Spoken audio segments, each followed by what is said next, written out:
오늘의 말씀 봉독해 드립니다. 마태복음 14장 25절부터 33절까지의 말씀입니다. 밤 사경에 예수께서 바다 위로 걸어서 제자들에게 오시니 제자들이 그가 바다 위로 걸어오심을 보고 놀라 유령이라 하며 무서워하여 소리 지르거늘 예수께서 즉시 이르시되 안심하라 나니 두려워하지 말라. 베드로가 대답하여 이르되 주여 만일 주님이시거든 나를 명하사 물 위로 오라 하소서 하니 오라 하시니 베드로가 배에서 내려 물 위로 걸어서 예수께로 가되 바람을 보고 무서워 빠져가는지라 소리 지르러 이르되 주여 나를 구원하소서 하니 예수께서 즉시 손을 내밀어 그를 붙잡으시며 이르시되 믿음이 작은 자여 왜 의심하였느냐 하시고 배에 함께 오르매 바람이 그치는지라 배에 있는 사람들이 예수께 절하며 이르되 진실로 하나님의 아들이로소이다 하더라. 아멘. 이 시간 목사님 모실 때 우리 다 같이 박수로서 환영하며 모시도록 하겠습니다.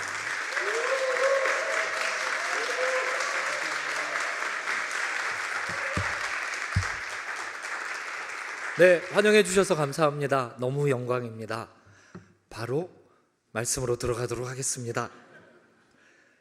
시작한 부분 보니까 시간이 기록되어 있잖아요.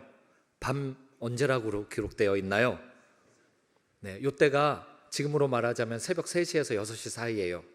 어두운 시간이에요. 그때 예수님이 어떤 행동을 하시는데 기가 막혀요. 물 위를 걸어오세요. 보통 물이 아니에요. 제자 12명 중에 자그마치 7명이나 나중에 요한복음 21장 보면 낙향에서 물고기 잡으러 가는 모습으로 미루어 짐작컨대 아마 어부 문화였을 겁니다. 물 전문가예요. 갈릴리 바다 전문가예요. 전문가가 해결 못하는 문제가 지금 펼쳐졌어요. 물 전문가가 해결할 수 없는 파도가 일고 있어요. 기가 막힌 게 그 위로 예수님이 걸어오시는 거예요. 내가 해결할 수 없는 문제 위로 예수님이 걸어오시는 거예요. 나를 향해서요. 우리를 향해서요. 그러면 여러분이 조금 전에 감 잡고 아멘 하신 것과 같은 요 상황, 12제자들은 못했어요. 그런 상황으로 들어가지 못했어요. 아멘이라고 하지 않아요. 기대감 없어요. 이제 이 문제가 해결되겠구나. 예수님이 이쪽으로 오시는 걸 보니까 우리 살았다. 아멘. 그 생각이 없어요. 그 대신에 딴 생각이 있어요. 딴 생각이 기록되어 있어요. 26절. 제자들이 그가 바다 위로 걸어오심을 보고 놀라. 못 봐서 놀란 거 아니고요. 이건 뭐 보지는 못했지만 믿어야 되는데 못 믿어서 놀랐더라 이런 게 아니고요. 뭐 믿음을 쓸 필요가 없어요. 애써서 믿어야지 이럴 필요도 없이 본 거예요. 예수님이 문제 위로 걸어서 우리에게로 오시고 나에게로 직행하시는 이 모습을 본 거라고요. 봤는데 믿었더라가 아니고 봤는데 놀랐더라예요. 그럼 그 놀람은 뭘까? 그렇지. 어머나 예수님이 오신다. 깜짝이야. 기다렸어요. 이런 놀람일까요? 읽어보니까 아쉽게 안 그래요. 유령이라 하며 무서워하여 소리 지르거니라고 분명히 써 있어요. 이 놀람이라는 것이 믿음의 놀람, 기대의 놀람, 기쁨의 놀람 아니에요. 부정적이에요. 무서워해요. 무서워하는 방향성이 소리 지른 내용에 있어요. 유령이다! 귀신이다!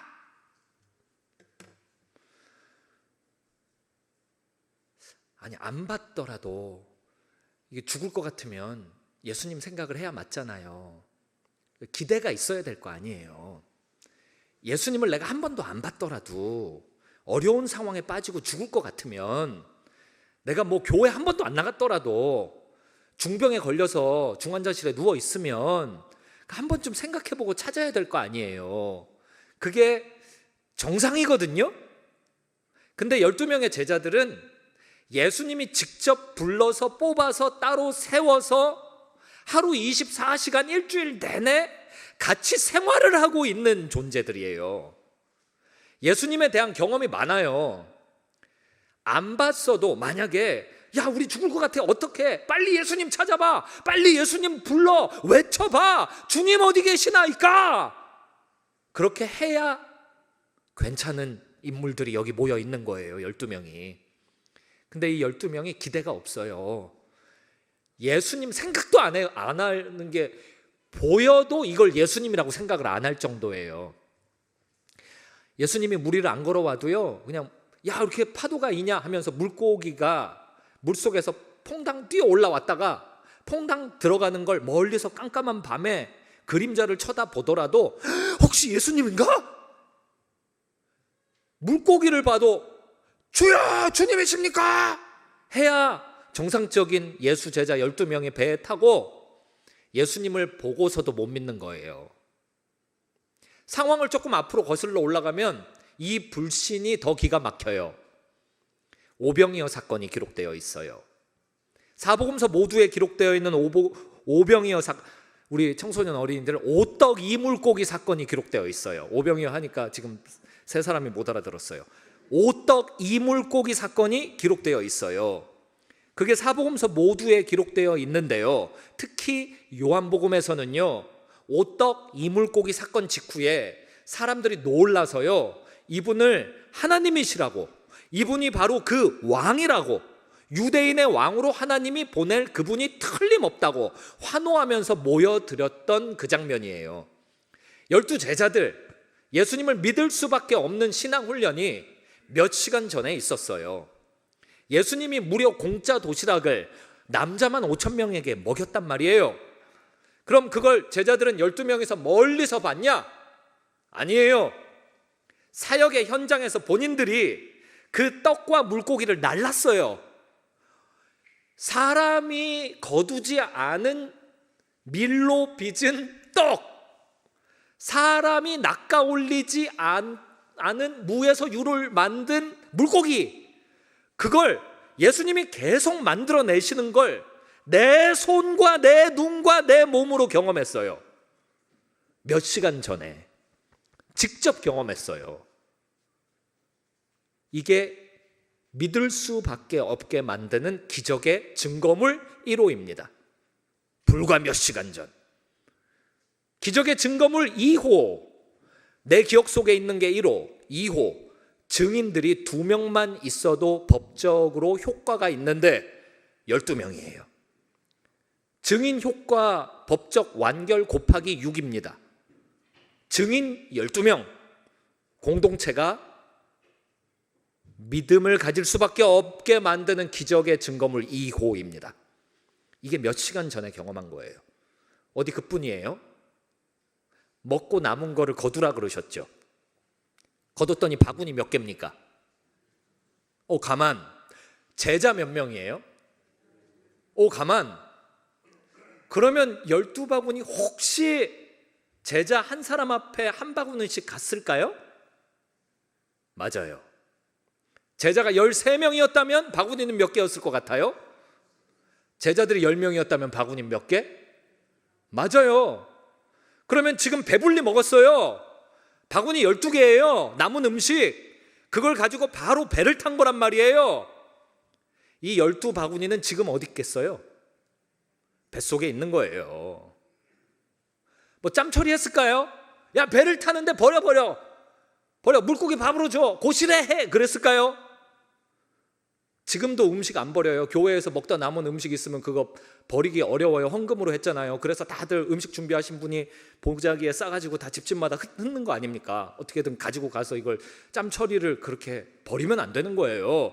12 제자 2000년 전에 이스라엘 지역은 더 가난하고 더 먹을 게 귀했어요. 12바구니 들고 배에 탔어요. 기적의 증거물 3호예요.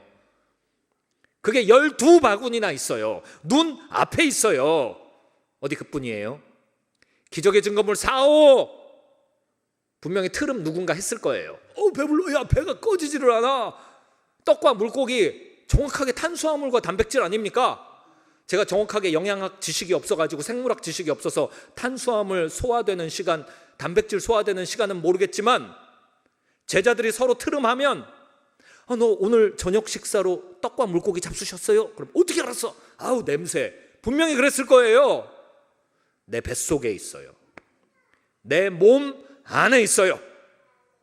뇌 속에, 기억 속에 무형으로 있을 뿐만 아니라 실제 모습으로 내 몸 속에 들어와 있는 기적의 증거물 4호, 5호인가요? 5호. 아니, 이 정도 5겹의 증거물이면 믿기가 쉽겠습니까? 어렵겠습니까? 그렇죠. 이게 쉬운데 쉽다고 대답을 못하는 이유가 있어요. 여기까지 5호, 1호, 2호, 3호, 4호, 5호 하니까 왠지 내 이야기 같은데 이거? 그러니까 쉽게 대답을 못하는 거예요. 상식적으로 누가 봐도 이건 믿어야 되는 거예요. 믿기 어려운 게 아니라, 애써서 믿어야 되는 게 아니라 증거물이 지금 멀리 있는 것도 아니고 눈앞에 5개나 있다고요. 근데 예수님을 쳐다보고도 보고 놀라. 예수님 할렐루야 어서 오세요 이제 구원받았어가 아니라 귀신이다 라고 소리치는 이 불신은 어디서 온 거냐고요. 5개의 기적의 증거물을 다 뛰어넘을 만한 또 다른 지식이 뭐가 있냐고요. 그게 귀신이에요. 스타벅스 알아요? 그 로고가 귀신인 거 알아요? 사이렌이죠. 사이렌이 한국말로 뭔지 알아요? 물귀신. 그게 정확하게 헬라 철학과 헬라 신화에 있는 물귀신이에요. 헬라 문화에 정복당한 유대인 남자들은 배를 타고 나가서 물고기 잡으러 간 우리 동네 외삼촌, 친삼촌, 큰아버지, 작은아버지, 뒷집 아저씨, 앞집 아저씨 가셨다가 안 돌아오시는 분들이 종종 있었어요. 그러면 사람들이 무서워요. 우리 남편도 혹시 죽을 수 있나?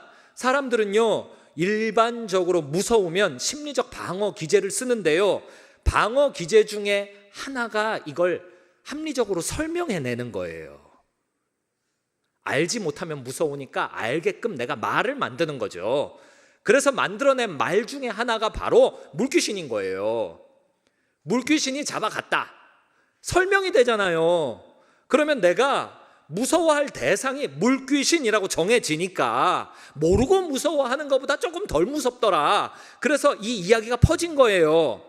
그럼 물귀신이 사람을 어떻게 잡아가냐? 사람들이 무서워가지고 고민하고 연구해가지고 신화를 만든 겁니다. 노래를 해요. 여기에 이 아저씨들이 좀 야해가지고요, 여자가 뭘 위해서 나나나 나나나 일로와 컴온 컴온 하면 어머 아름다워 이러면서 끌려가서 물귀신이 덥석 잡아먹어서 물속으로 끌고 들어가서 죽는 겁니다. 설명을 하니까 안 무서워. 그 이야기를 갈릴리 지역에서 어부 문화에 속한 사람들은 다 듣고 자란 거죠. 최소 한 20년 전에 20년 전에 들었던 전설 이야기가 몇 시간 전에 펼쳐져 있고 현재에도 존재하는 기적의 증거물 5개보다 더 내게 중요해.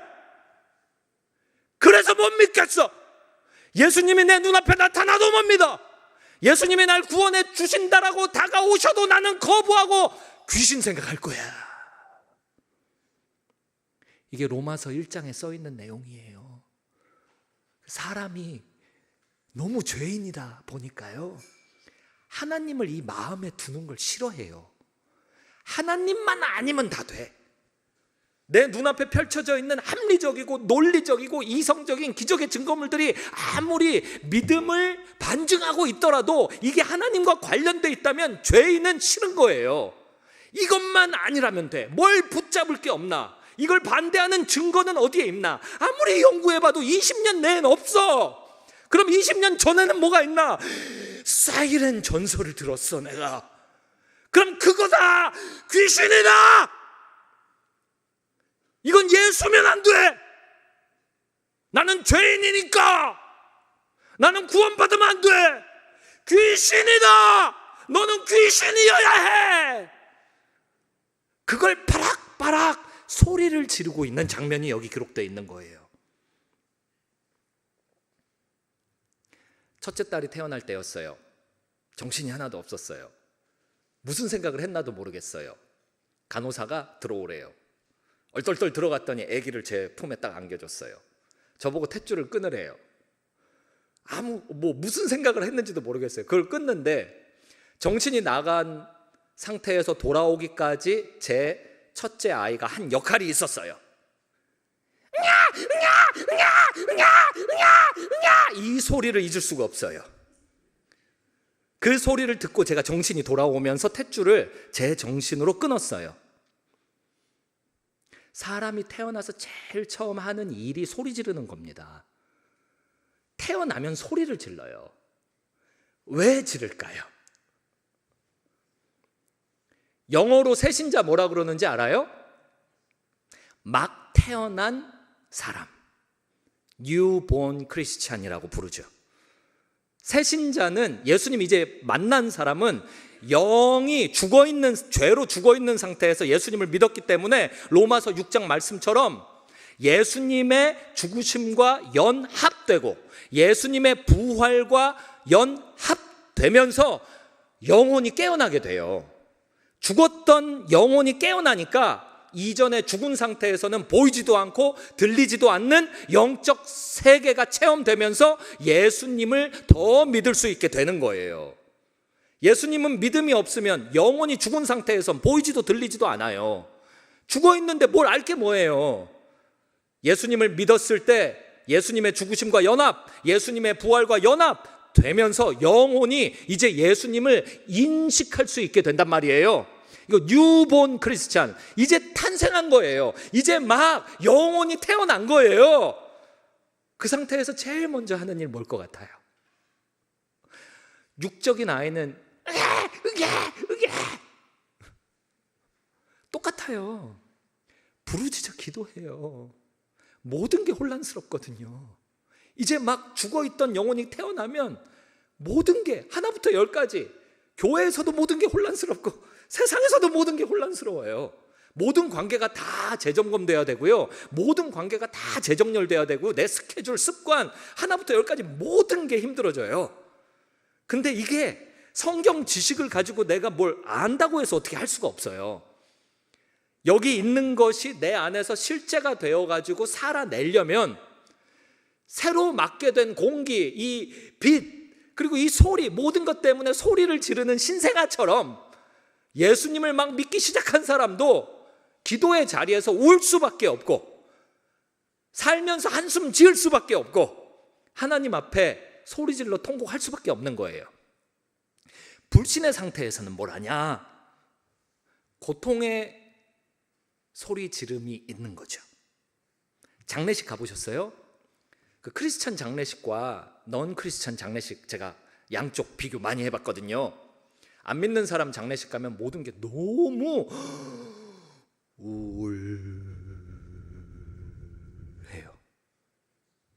그냥 눈물이 가득하고 통곡이 가득해요. 근데 크리스찬 장례식 가잖아요. 입구에서부터 막, 어머 집사님, 상복을 입은 분이 어머 집사님 여기서 만나네. 그래서 어머 내가 내 정신 오셨습니까? 그리고 막 기도할 때 잠깐 눈물을 흘리는데 이 눈물이 기쁨의 눈물이에요. 우리 어머니 아버지, 우리 아버지 천국 가셨습니다. 세상에 의리 없이 먼저 가셨어요. 나보다 먼저가 얼마나 좋아. 그러면서 둘이 끌어안고 찬양하잖아요. 예배드리잖아요. 이거는 어떻게 말로 설명이 안 되는 거예요. 믿음의 세계는 영혼이 깨어난 사람들이 아는 거예요. 이게 비밀 같은 거예요. 우리가 어디 가서 전도할 때 이게 말한다고 알겠어요? 이게 비밀인데 비밀을 뭐 어떻게 말을 합니까? 비밀을. 그 하나님이 역사를 해주셔야 되는 일이에요. 불신자는 불신자만의 어떤 세계가 있어요. 고통의 세계가 있고 슬픔의 세계가 있고 한숨의 세계가 있고 어떤 인간적 방법으로도 풀 수 없는 문제의 연속이 되어 있는 세계가 있어요. 힘들게 살고 소리 지르며 살고 남모르게 한숨 쉬고 눈물 흘리고 고통 가운데 견디다 못해 죽잖아요. 그러면 지옥에서 눈 뜨는 거예요. 그동안 힘들었던 건 힘든 것도 아니었어. 이제부터 진짜 고통이 시작되는 거죠. 그 고통 중에 있는 이 불신자 12제자도 예수님을 보고 놀라서 저거 귀신이라고 소리치는 거예요. 그때였어요. 27절, 예수께서 즉시 이르시되 안심하라, 난이 두려워하지 마라. 성경에 두려워하지 말란 말이 진짜 많이 나와요. 왜냐하면 예수님은 우리가 두려워하는 걸 견딜 수 없어서 그래요. 그 자식이 고생하면 견딜 수 있어요? 내가 고생하고 말지. 자식이 독감 걸리면 그 견딜 수 있어요? 남의 자식 독감 걸리면 병원 가면 돼. 근데 우리 자식 독감 걸리면 내가 전생에 무슨 죄를 지어서. 부모들은 대부분 그런 생각하잖아요. 크리스찬도 평소엔 전생 생각 안 하다가 꼭 자식이 뭐 감기 걸린다, 콜록거린다, 열난다 그러면 내가 이 죄가 뭐가 있을까? 그러지 않아요. 예수님도 그래요. 우리가 죄의 결과로 뒤따라오는 고통과 두려움 있거든요. 이거 로마서 8장과 요한복음 6장에 보면 죄 때문에 따라오는, 죄의 종이 되어서 따라오는 감정이거든요. 공포, 부정적인 공포. 뭘 해도 무서워. 밥을 잘 먹으면 소화가 안 될까 무섭고, 안 먹으면 굶어 죽을까 무섭고, 건강하면 건강을 낭비할까 무섭고, 안 건강하면 안 건강해서 죽을까 무섭고, 대학에 합격을 하면 이제 대학생을 어떻게 하나 해서 무섭고, 합격을 못하면 재수 어떻게 하나 무섭고, 결혼을 하면 해서 무섭고, 안 하면 안 해서 무섭고, 자식이 있으면 있는 대로 없으면 없는 대로, 직장을 가지면 가져서 무섭고, 없으면 없어서 무섭고, 무서워. 그러다가 죽는 거예요. 예수님은 그걸 싫어해요. 그것 때문에 오신 거잖아요. 죄의 세력을 작살내려고 온 거잖아요. 마귀의 세력을 꺾어버리려고 온 거잖아요. 지옥을 끝장내버리시려고 온 거잖아요. 우리를 다 천국으로 이끄시고 평강과 기쁨과 사랑이 넘치는 이 생과 내 생으로 바꾸시려고 오신 거잖아요. 그러니 우리 두려워하는 걸 예수님이 내버려 두겠냐고요. 즉시 말씀하십니다. 즉시. 귀신이다. 누가 저 여기 걸어 들어오는데 저보고 그랬다? 저 그대로 차 돌려서 갑니다. 근데 예수님이 오시는데 귀신이다 그랬다? 예수님 더 빨리 오셔서 안심하다, 나야. 이거 봐봐. 가까이 있어. 좀 멀리 있어서 이해가 안 갔니? 가까이 왔어. 어때? 보여? 나야. 나. 안심해. 두려워할 필요가 없어. 나는 네가 두려워하는 걸 견딜 수가 없어. 즉시 말씀하십니다. 28절 베드로가 한 건 해요. 대답하여 이르되 어머나 주님이세요? 아멘. 이제 우리는 살았습니다. 어서 오세요. 영접하였더라라고 써 있으면 얼마나 좋았겠어요. 베드로가 하는 한 건이 뭐냐면 의심입니다. 주여, 만일 주님이시거든 나를 명하사 물 위로 오라 하소서. 시험해 보는 거예요. 이제 청소년 여러분들은 곧 기말고사죠? 자, 기말고사 1교시가 시작됩니다. 1교시 수학 시험이 돼요. 마침 수학 선생님이 시험 감독관으로 왔어요. 그래서 1번 문제를 시작하기 전에 내가 선생님, 이번 학기에 대해서 제가 시험 문제를 출제합니다. 저의 생년월일은 뭘까요? 그것보다 더 심각한 상황입니다. 예수님이 구해주겠다고 왔는데 무서워서 소리를 질렀죠. 믿음의 소리 지른 거 아니에요. 공포의 소리, 죽음의 소리를 질렀어요. 그래서 예수님이 가까이 와서 나다, 안심해라 라고 안심을 시켜줬잖아요. 예수님을 못 봤더라도 안심하라, 하나님의 명령이 떨어지면 못 봐도 명령하였으니 순종하겠습니다, 안심해야 될 거 아닙니까? 그런데 베드로가 내가 반장이니까 앞에 나가서 모두를 대표해서 한 건 하는 거예요. 만일 주님이 마주치거든. 이게 무슨 소리냐? 반반이에요. 주님, 내가 귀신이 사기치면 어떡해? 우리가 가뜩이나 죽게 생겼는데 당신이 사이렌인지 예수인지 내가 알게 뭐야? 딱 봐도 목소리도 예수님이고 외모도 예수님이고 하는 말의 내용도 예수님이고 모든 증거는 예수님이 구원하신다라고 가르치고 있지만 그래도 나는 믿을 수가 없지. 그러니 내가 당신을 시험해야지. 나는 시험해야만 하는 임무를 가진 불신자야. 나보고 오라 해보시지요. 이 무리로 오라 해보시지요. 저 같았으면 됐다야, 됐어, 그래, 빠지든 말든 나 제자 삼으러 딴 동네 간다. 근데 예수님 안 그렇게 하시고 어떻게 했는지 다음 구절에 써 있어요. 29절 뭐라고 시작합니까? 오라. 베드로가 뭐라고 시험했어요? 오라 하소서. 예수님이 뭐라고 응답하셨어요? 오라. 예수님이 기꺼이 그 시험에 응해 주셔요. 죄인이, 불신자가 출제한 시험에 예수님이 응답을 하신다고요. 그러니까 기도 응답 세게 확실히 빨리빨리 받는 분들 부러워할 필요가 없어요. 그거 불신자의 기도일 경우가 많아요. 기적이 자꾸만 반복된다. 기적이 반복되는 그 사람이 베드로 같은 불신자일 수 있어요. 그러니 그거 막 부러워하지 말고 막 저기 기도빨이 좋다 하고 헌금 싸들고 갈 필요가 없어요. 예수님 앞으로만 가면 돼요. 근데 또 신자일 수도 있죠. 너무 신경 쓸 필요가 없단 말이에요. 예수님께 집중하면 되는 거예요. 만약 베드로가 예수님 당신이 맞으시거든 거기서 한번 삽질해 보시죠. 그러면 예수님이 물 위에서 막 삽질하셨을 거예요. 오라 하소서. 오라 하시니. 이제 베드로가 예수님의 명령에 순종하는 듯하나? 아니요. 불신자가 출제한 시험에 예수님이 응답했기 때문에 이제 불신의 마음을 가지고 이 행동을 하는 거예요. 29절 베드로가 배에서 내려 물 위로 걸어서 예수께로 가되. 다음 구절에 보면 예수님과 대화하는 장면이 나와요. 그렇다면 바람이 세게 불고 있는 상황을 감안했을 때 코앞에서 대화했을 겁니다. 멀리 있으면 소리가 안 들려서 대화가 안 되니까요. 그렇다면 배에서 내리기는 했고 물 위를 걷기는 했으니 아마 한 걸음, 두 걸음. 배가 손 뻗으면 닿을 거리, 예수님 손 뻗으면 닿을 거리 있었을 겁니다. 배와 예수님 중간에 내가 끼어서 물 위에 아마 이렇게 서 있었을 겁니다. 물론 정확한 건 천국 가서 확인해 봐야 알겠지만 앞뒤 정황상 논리적으로 생각해 보면 그래요. 이 상황에서 딴 행동을 하기가 힘듭니다. 제가 조금 전에 목사님들을 저기서 뵀을 때 제 핸드폰이 혹시 울릴까 봐 의자 밑으로 이렇게 내려놨거든요. 이미 무음으로 설정은 돼 있지만 혹시라도 이게 뭐가 뜰까 봐 울리면 전화가 오면 실례잖아요. 이렇게 치워. 왜냐하면 지금 눈앞에 있는 분들에게 집중하기 위해서요. 오늘 처음 만난 분들이잖아요. 그래도 예의를 차리는데 예수님은요. 아니 오병이어 사건 때 사람들이 외쳤다고요. 이분 하나님이시라고. 그걸 제자들이 믿음 요구를 계속 받았던 그게 눈앞에서 모든 동네 사람들이 다 모여갖고 이분이 하나님이시라고 같이 증언하고 그 자리에 있었다고요. 하나님이 지금 내 눈앞에 있는데 예의를 차려야 될 거 아니에요.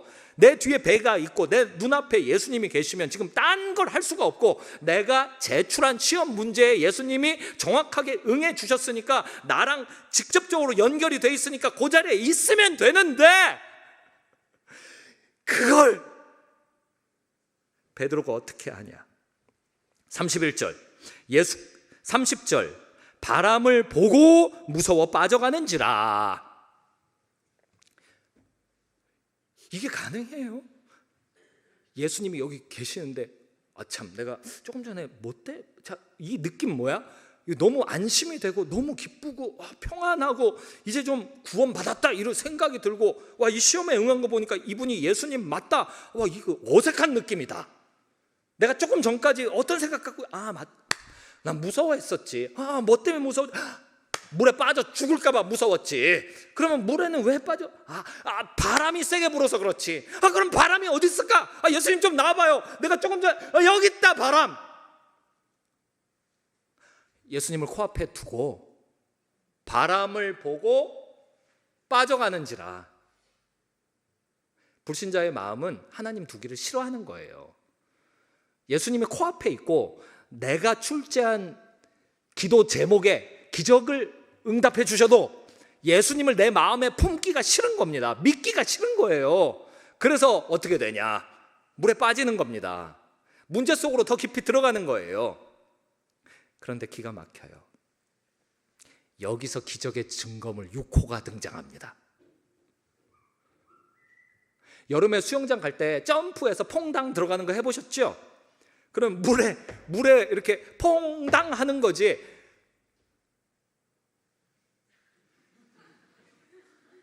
이런 거 없잖아요. 근데 이 기적 아닙니까? 물에 어떻게 빠져갈 수가 있어요? 물이 뭐 거기 늪이에요? 뭐 젤리 위에 쓴 거예요? 어떻게 이게 뭐지? 왜 빠져가죠? 이거 뭐야? 나 빠져가잖아. 이러다 죽겠다. 이러다 죽겠다. 그리고 베드로가 소리를 다시 질러요. 조금 전에는 이거 죽겠다 하면서 뭐라고 소리 질렀죠? 예수님 보고 누구라고? 유령이다, 귀신이다 그랬잖아요. 그러면 지금 빠져가면서도 불신 상태가 유지가 됐다면 예수님을 향해서 뭐라고 불러야 되죠? 유령이다, 우와, 유령 때문에 죽는구나 이래야 되잖아요. 근데 베드로의 생각이 바뀌어요. 30절 끝에 보면요, 소리 질러 이르되 주여 나를 구원하소서. 히브리서 11장 6절에 나와요. 무엇이 없이는 하나님을 기쁘시게 하지 못하나니? 아멘. 믿음이에요. 이건 믿음 맞습니까? 아닙니까? 예수님을 조금 전에 귀신이다 그랬는데 지금은 뭐라고 불러요? 주여! 제가 오바를 하는 게 아니고 성경에 소리 지른다고 나와가지고 그대로 읽은 거예요.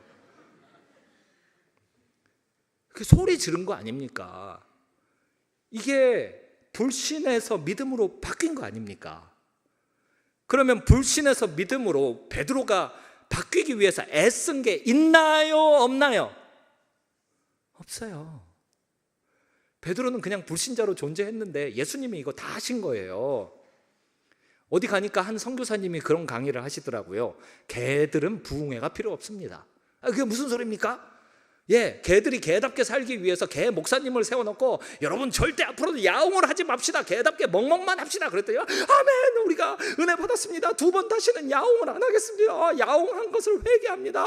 그리고 집에 돌아갔는데 또다시 죄를 짓고 야옹을 2번 했냐 5번 했냐 또 와가지고 회개합니다. 그럴 리가 없어요. 왠 줄 아십니까? 개는 내버려둬도 개답게 살기 때문입니다. 사람도 그렇습니다. 그냥 내버려두면 사람답게 삽니다. 근데 성경에 뭐라고 써 있는지 압니까? 사람은 죄인이라고 써 있어요. 의인은 없나니 몇 명도 없다? 한 명도 없다고 써 있어요. 우리는 다 죄인이에요, 하나님 앞에서.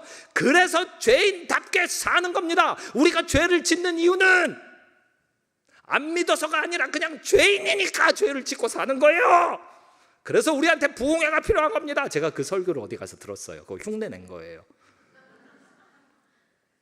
베드로는 죄인으로서 죄인 지신 불신의 일들을 쭉 한 겁니다. 근데 거기에 은혜롭게 예수님 구원자가 개입을 해주신 겁니다. 개입을 하셔서 믿음 제로에서 지금 조그만한 믿음이 생기도록 제자 훈련으로 이끄신 겁니다. 이 안에서 베드로가 한 일은 아무것도 없어요. 11명의 제자들은 뒤에 배 타고 그걸 다 목격하면서 베드로라는 교보제를 통해서 그 사건을 통해서 믿음이 생겼을 거고요. 예수님이 하신 일입니다. 예수님은 그 일을 오늘 밤에도 우리를 향해서 하고 계셔요. 우리는 소리를 지르고 있어요. 어떤 식으로든 소리를 지르고 있어요. 근데 그 소리의 방향이 주여 나를 살리소서로 바뀌도록 하나님께서 모든 문제 가운데 역사하고 계시는 거예요. 믿음 없이는 하나님을 기쁘게 할 수 없기 때문에 그래요. 믿음 없이는 우리가 지옥 가서 그래요. 믿음 없이는 아무 문제도 해결할 수가 없어서 그래요. 예수가 나의 구원자시고 예수 외에는 나의 문제를 어떤 식으로든 풀 수 없다라는 것을 철저하게 인정을 하면서 예수님 붙들 때 빠져가는 그 문제의 현장에서 구원을 받을 수가 있는 거예요. 빠져가면서까지 지푸라기라도 잡아야 되는데 내가 유령이다 하고 잡을 수는 없을 거 아니에요. 상황 자체가 주여 나를 건지소서, 주여 나를 구원하소서 할 수밖에 없을 거 아닙니까? 이게 큰 믿음일까요? 작은 믿음일까요? 작은 믿음이요. 큰 믿음은 아무 문제가 없고 예수님이 보이지도 들리지도 않아도 주여 나를 건지소서 하는 게 큰 믿음이에요. 작은 믿음은 평소에는 불신자로 살다가 기가 막힌 절체절명의 순간 끝에서 끝까지 가서 죽기 직전에 한마디 외치는 거예요. 주여 나를 건지소서라고요. 오늘 밤이 그 시간이에요. 얼마나 더 끝까지 가셔야 그거를 외치시려고 안 외치고 계시는 거예요. 먹고 살만 하십니까? 뭐 가족 관계가 다 괜찮아요. 너무 화목하고 다 괜찮아요. 그 여동생네 집은 어떻게 할 것이고 우리 시아버님 댁은 어떻게 할 것이고 통장 문제는 괜찮으세요? 이력은 괜찮으세요? 부부간의 문제로 들어가면 너무 심각해요. 쇼윈도우 부부 괜찮으세요? 우리 가정 문제 아무도 몰라. 그래서 다행이야. 괜찮아요? 이대로 쭉 괜찮아요? 우리 자식들만 커봐. 내가 자식들 독립만 해봐. 그때 가서 결단 낼 거야. 그 남 모르게 가지고 있는 무의식적인 그 깊이 파묻어 놓은 거, 무덤까지 가지고 가야 할, 아무도 알아서는 안 되는 온갖 종류의 문제 괜찮아요? 계속 예수님 보고 유령이다, 저분은 내 문제를 해결할 수 없다, 그 상태에서 그 어디까지 가보시려고 하시는 거예요? 지금 빠져가는 요 상태, 어디까지 빠져야 이걸 외치실 거예요? 발목? 무릎? 허리? 아니면 나는 정말 여기 입술까지 가려져야 이제 코로는 숨 쉴 수 있으니까 코까지 덮어야 내가 소리 지른다, 그럴 거예요? 아니요. 오늘 밤이에요. 오늘 예수님이 문제의 바다 위로 지금 걸어오고 계시는 거예요. 이 말씀을 통해서 우리 각자에게 지금 성령께서 떠오르게 해주시는 그 문제들, 그걸 직선으로 지금 걸어오고 계시는 거예요. 어떤 식으로든 풀려고 하지 마세요. 예수님 앞에서 오늘 밤에 같이 소리를 지르자고요. 31절, 예수께서 즉시 손을 내밀어 그를 붙잡으시며 이르시되, 우리끼리는 사고방식이 예수님과 달라서 이 정도로 불신하고 막 이렇게 죽기 직전에서야 소리 지른다고, 이렇게 죽기 직전에서야 조금 믿는다고, 넌 물 좀 먹어봐야 돼, 그럴 수 있지만 우리 예수님은 그걸 못 견뎌요. 우리가 불신 때문에 고통당하는 걸 못 견디신다고요. 오죽했으면 그 몸을 십자가 위에 내놓습니까? 그게 말이 되냐고요. 곤충이라 한들 그렇게 죽이겠어요? 그 개라도 그렇게 죽이겠습니까? 곤충을 그렇게 죽여도 악당이에요. 그 곤충 그렇게 죽이면. 근데 창조주 하나님의 아들이 그렇게 죽임을 당하셨어요. 근데 우리가 죄의 결과로 고통을 당하고 무서워하면 어떻게 견디세요? 목숨을 내놓은 예수님이 그걸 어떻게 견뎌요? 못 견뎌요. 그래서 즉시 건지시는 거예요. 오늘 밤 부르짖을 때 예수께서 우리를 즉시 각각의 문제에서 건지실 줄 믿습니다. 그를 붙잡으시며 이르시되, 즉시 건지시고 한 말씀 하세요. 그 내용을 보니까 믿음이 작은 자여 왜 의심하였느냐, 이 이야기가 반복되거든요. 혼나는 것 같지만 잘 맥락을 들여다보면 예수님 지금 기쁘세요. 아니, 네가 믿음이 그래도 아주 없진 않구나. 내가 너한테 원하는 건 큰 믿음이거든. 근데 큰 믿음도 믿음이고 작은 믿음도 믿음이잖아. 그래도 네가 죽기 직전에는 나를 주님으로 인정하는구나. 너에게는 작은 믿음이 있구나. 그 보일랑 말랑한 먼지 한 톨 같은 겨자씨 믿음이 있구나. 너무 작아서 남들 눈엔 안 보여도 나는 널 사랑하고 널 위해 목숨을 내준 목자이면서 주님이니까 내가 보여. 너의 이 조그만한 믿음이 내 눈엔 보여. 창조주 하나님 아버지, 나의 친구이며 형제며 자매입니다. 작은 믿음이 있어요. 나의 십자가 뒤에 가리우겠습니다. 나와 함께 하나님의 자녀로 받아 주옵소서. 예수님의 지금 2025년 오늘 밤에 하시는 역할 중에 하나가 그 중보자의 역할이에요. 성경에 기록되어 있어요. 작은 믿음, 작은 믿음이 있구나. 그럼 그 작은 믿음은 뭐냐? 불신자로 계속 살다가 절체절명의 순간에 죽을까 봐 주여 나를 건지소서라고 외치는 이 단말마의 비명인 거예요. 그러고 보니까 그 몹쓸 이스라엘 백성들도요, 아니 40년을 굴려도 끝까지 안 믿었잖아요. 어떻게 그래? 어떻게? 아니 40년 동안 구름기둥, 부기둥이 눈앞에 있다고 생각해봐요. 불뱀에게 다 뜯겼어요. 막 내 자식들이 텐트에서 죽어가고 난리가 났어요. 아빠로서 이걸 어떻게 해결해? 엄마로서 어떻게 해결해? 그러는데 바깥에서 외쳐요. 하나님이 명령하셨다. 노뱀을 달아 올렸다. 저 보면 산다. 그래서 안 본 사람들 죽고 본 사람들 살았는데 그 사람들 여기 같이 있어요. 40년 전에 어떤 일이 있었냐면 홍해가 갈라졌어요. 홍해가 갈라져서 그게 늪벌이 아니고 마른 땅이 됐어요. 물기둥이 양쪽 옆에 퍼져가지고 서 있는데 그걸 바다의 바닥을 200만 명 넘는 사람들이 함께 건넜어요. 그거를. 그리고 치면 반석에서 물이 나왔어요. 손 들고 기도하면 이겼어요. 별의별 일이 다 있었어요. 근데 끝까지 안 믿어. 끝까지 안 믿어. 고깃자 매출하기 하고 날라와서 여기 내려가지고 그거 뜯어먹고 그거 구워먹고 끓여먹고 먹고 싶어요. 배고파요. 그리고 뭐 먹을 거 없나? 만나가 매일 아침 내려가지고 그걸 40년을 먹었는데 못 믿겠대. 원망. 끝까지 애굽 타령이야. 애굽에 있었으면 참 좋았을 텐데. 아니, 애굽에 있으면 노예였지 뭐 좋았어요? 그래도 내가 노예 생활을 10장은 해먹었는데 50부장은 해먹을 수 있었는데 100부장까지는 내가 비전을 꿈꿀 수 있었는데 그래 봤자 노예라니까요. 노예가 뭐가 좋아요? 그런 이스라엘 백성들을 하나님이 건지신 이유가 출애굽기 3장에 기록되어 있어요.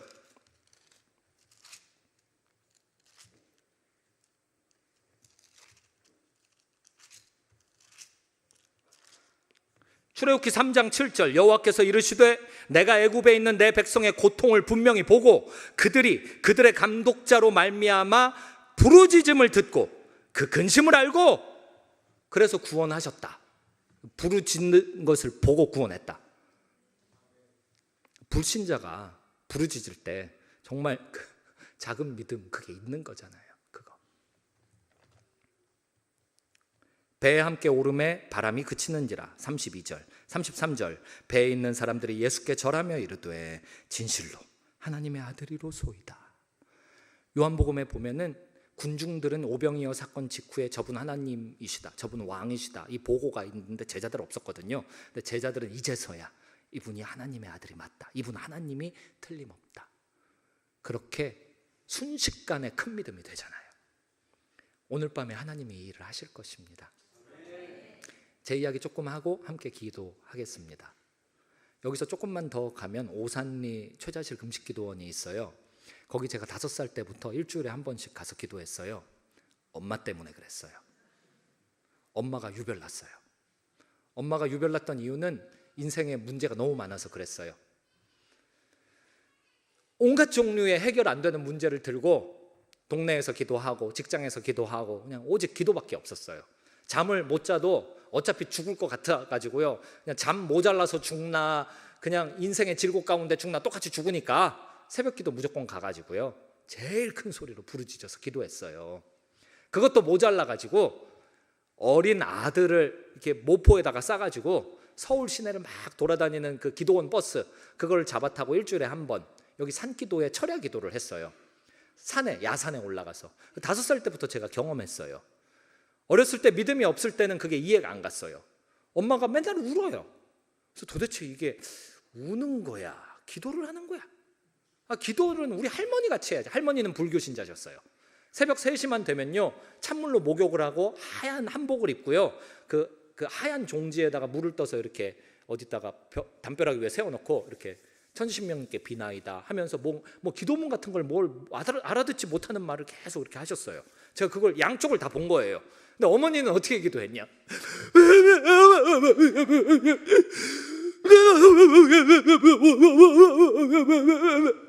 아버지. 제가 그거 보면서 도대체 엄마는 뭘 하는 거야? 그러다 한 번씩 저를 확 째려봤어요. 너는 왜 기도 안 하냐? 그래서 제가 너 뭐 기도 어떻게 하라고 알려주든가. 그래갖고 저도 기도는 이렇게 하는 거구나 하면서 엄마가 하는 걸 흉내냈죠.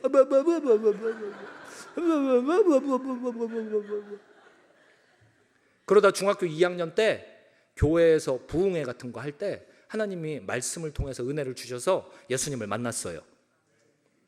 그리고 나서 이해하기 시작했어요. 엄마가 우는 게 꼭 사무엘 엄마 한나 같았다는 것을 이해하기 시작했어요. 그 기도 제목이 깨끗하지가 않았어. 더러웠어요. 인생의 고통 가지고 기도했던 한나 떠올려 보면 치워요. 남편 엘가나 제사장 아닙니까? 근데 제사장한테 첩이 있었어요. 그러면 기도가 이래야 되는 거 아니에요? 하나님, 도대체 이 나라가 어찌 되려고 그럽니까? 제사장 주제에 첩을 거느리고 있어요. 이건 비성경적입니다. 내 남편을 구원하소서. 뭐 이런 기도를 해야 기도가 고급스럽고 깨끗할 거 아니에요. 이스라엘을 건지소서. 근데 한나가 했던 기도는 여자가 어디 성전에 들어가요? 모르겠고 나 지금 죽겠어. 왜 죽겠는데?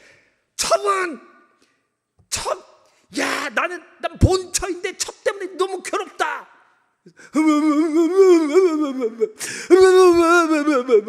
그러니까 제사장이 거기 와가지고는 얘기하잖아요. 술 취해가지고 여기 와 있다고.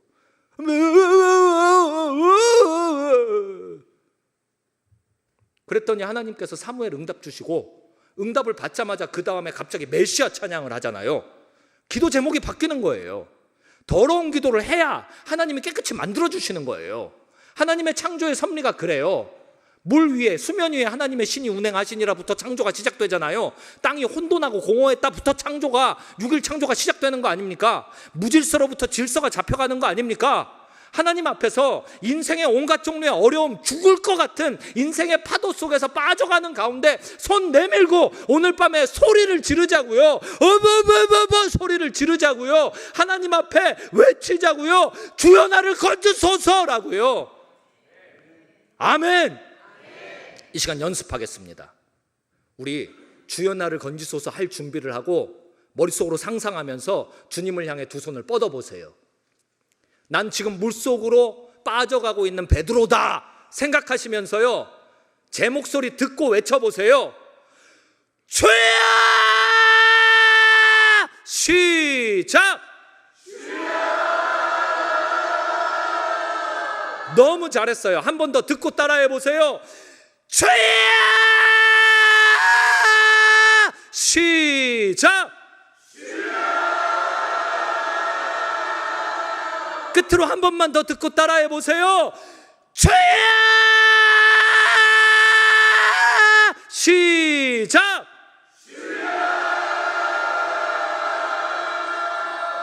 기도하겠습니다. 손 내리셔도 됩니다. 하나님, 말씀 주셔서 감사합니다. 오늘 밤에 부르짖어 기도할 때 주께서 모든 문제들로부터 건져내시는 역사를 체험하게 하여 주옵소서. 나사렛 주 예수의 이름으로 명하노니 우리들을 두렵게 만드는 온갖 종류의 더러운 거짓말과 암흑의 세력, 지옥의 세력과 귀신의 세력, 질병의 세력은 이 밤에 예수 그리스도의 이름을 주여라고 외치면서 기도하는 모든 사람들의 인생의 현장과 그 몸에서 완전히 쫓겨나갈 지어다. 아버지 하나님, 이 밤에 주여라고 외쳐서 부르짖어서 기도할 때에 주께서 역사하여 주실 줄 믿습니다. 예수님의 이름으로 기도드렸습니다. 아멘. 주님께 영광의 박수 올려드립시다.